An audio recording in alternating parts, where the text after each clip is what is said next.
ভূমিকম্প সম্পর্কে গুরুত্বপূর্ণ তথ্য। ভূমিকম্প কি? ভূত্বকের অভ্যন্তরে সঞ্চিত শক্তি হঠাৎ করে মুক্ত হবার ফলে যে কম্পন সৃষ্টি হয় এবং তা ভূপৃষ্ঠে অনুভূত হয় তাকে ভূমিকম্প বলে। 2. ভূমিকম্পের প্রধান কারণসমূহ।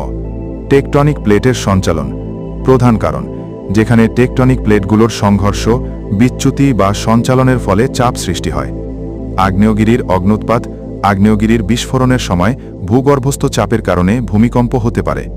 ভূমিধস পাহাড়ি অঞ্চলে বড় আকারের ভূমিধসের ফলে হালকা কম্পন সৃষ্টি হয়। পর্বত গঠন প্রক্রিয়া মহাদেশীয় প্লেটগুলোর সংঘর্ষে পর্বতমালা গঠনের সময়।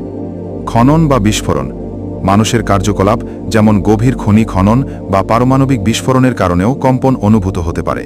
3. ভূমিকম্পের তরঙ্গ seismic waves. P waves primary waves সবচেয়ে দ্রুতগামী তরঙ্গ।